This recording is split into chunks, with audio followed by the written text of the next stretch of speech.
So a PB is a participatory budgeting, which is a democratic process where the community votes for the projects or the groups that they want to fund.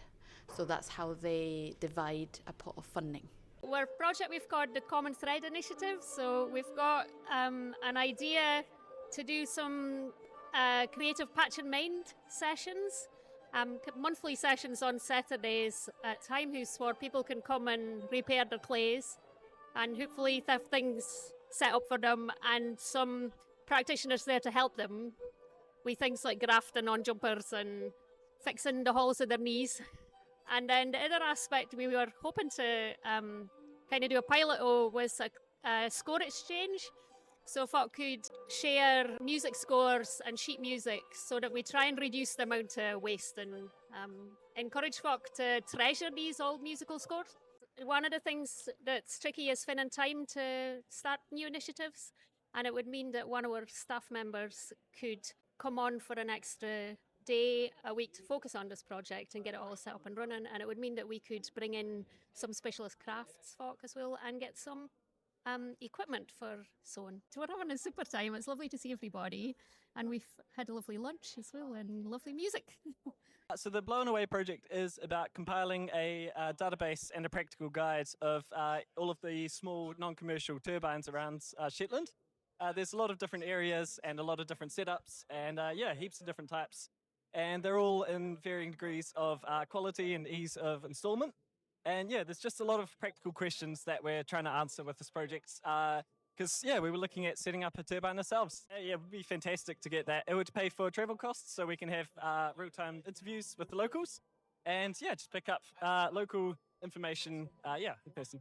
We're hoping for some money for a central hub on the island, which can be a training place where we can ask the community to join us for to learn about resilience and carbon neutral projects that encourage people to enjoy the outdoors on Bressay, so they can go on trails, they can learn how to grow things. It'll be good for access for people with disabilities or for younger age groups as well. So today we're asking for £7,500, which will contribute to the cost of the Planter Club, which is the central meeting space. I want this to be a conversation with the community, and we want a lot of people in the community to be the authors of these trails. So it could be, really nice to have a sense of ownership with their own project.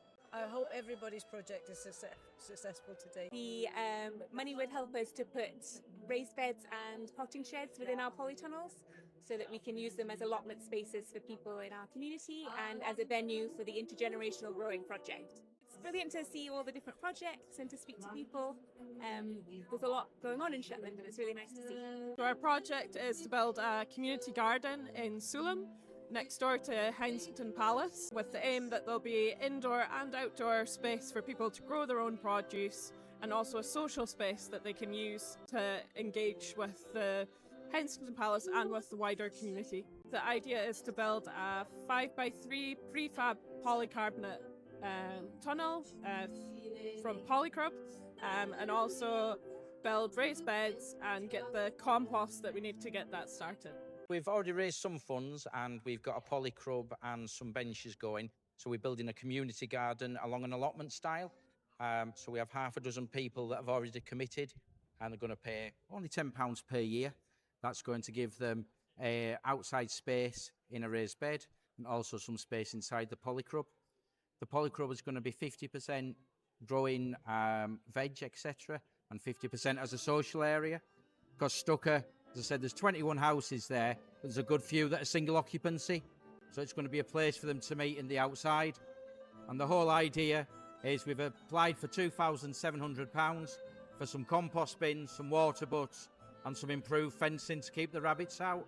And the idea will be pick the veg within 50 yards of the house, use the veg, any scraps will go back into the compost for next year's veg to be built and grown inside the compost that's come. So it's all held, reducing food miles and just making the people there happier. Managed to secure funding from other sources to be able to put in air source heat pumps and solar panels, but we are falling short by a couple of thousand, and we were hoping to be able to put the funds from this towards meeting that gap. Our aim is to provide a safe, warm place for the community, especially being in Shetland where it's harsh winters and long, long times of cold spells. So having a warm space for people is imperative. And that's what we were hoping to do by getting the air source pumps. So our project is to commission a coastal engineer to do a climate change risk assessment for 3 areas of soft coast in Sandwich, and then present us with an options appraisal for protecting those areas. The money would go towards hiring in that coastal engineer to survey our at-risk areas of coastal erosion and flood. The teas and home bakes have been excellent. We've had lots of engagement. Folk are really excited about our project because it could inform the local context of our community in Sandwich, but also could further influence other areas in Shetland who are at risk of coastal erosion as well. What we want to do with this project is improve areas in Sandwich that could use rewilding, do some tree planting, small-scale peat restoration, look at tidying up areas that the community are interested in seeing improved, and just make it all together more environmentally beneficial. And we want to do that by using supported packages where adults in receipt of PA packages currently can come together in groups of maybe 6 or 8 people. We'll employ a coordinator who will organise these groups, gather the expertise needed to do these projects and bring them together to happen. So hopefully creating a lovely social aspect to the project as well, getting participants together who might normally not have the chance to do this work in a group environment.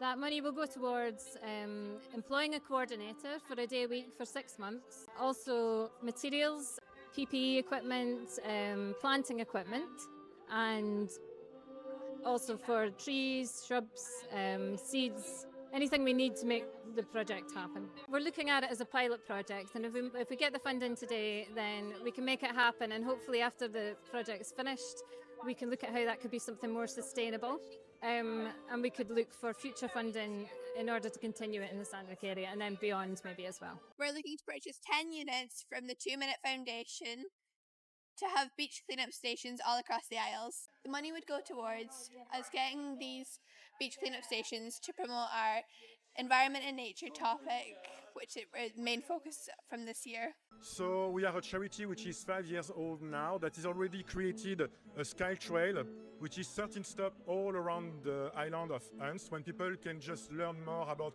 all phenomena in the sky, daylight and nighttime. And the project that is on the top of that existing trail and that we are requesting a grant for today is to get an e-bike purchased to allow people to just rent it when they are in Uns, mostly during the summer to be fair, to just be able to go place to place, stop to stop of this sky trail with an eye on the sky at every time.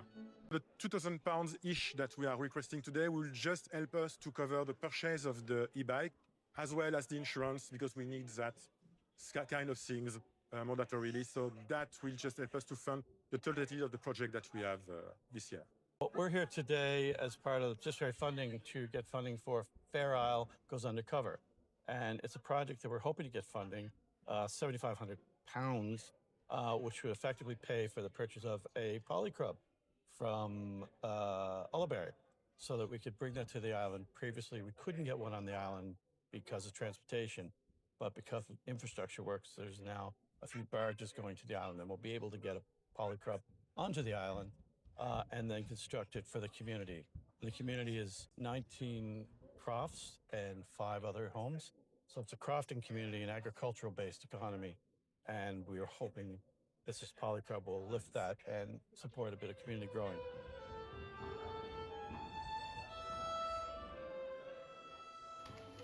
I had to go through the voting process myself, which was kind of hard because the projects were so good and interesting that it's difficult to pick five. We had £60,000 available, coming from three funders. So we had a Coastal Communities Fund, the National Lottery, and Foundation Scotland through Zenobe, which is up to £60,000, and we had different grants that were up to £7,500.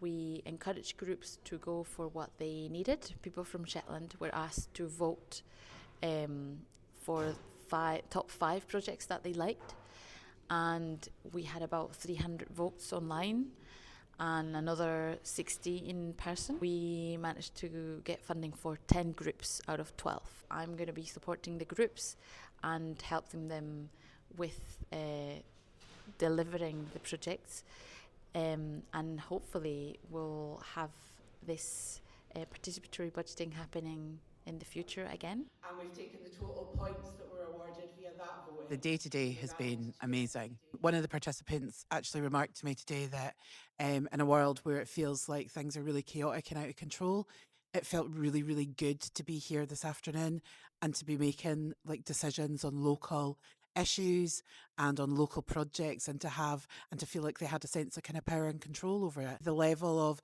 climate action, the level of groups that want to do this kind of work in Shetland, from community growing right through to trying to tackle coastal erosion and rewilding. So we've got adaptation and climate mitigation projects. And pardon the pun, but you expect the seeds of those projects will get sown wider into the community for those funded projects and the work that they carry out. So all of the individual projects will have their own impact. For me personally, I feel that it is the best way for funding to be awarded. I feel that it means that people are involved in the process, they're invested in the projects. You know, the people who came along and voted today or who voted online, they've not just voted on a project, they want to see how that project turns out. They want to engage with that project. And by giving people and empowering people to be able to make decisions in their local community around how funding is spent, that's how we get that type of engagement. To have more participatory budgeting processes across Highland, Orkney and Shetland. We would love to. We would love to eventually move our own seed funding to it. We would love to be able to create these pots of money for climate funding, as we have been able to do. A huge thank you to all of the community groups that took part, being part of today and networking and meeting other people and things like that. It's just been a really, really good day.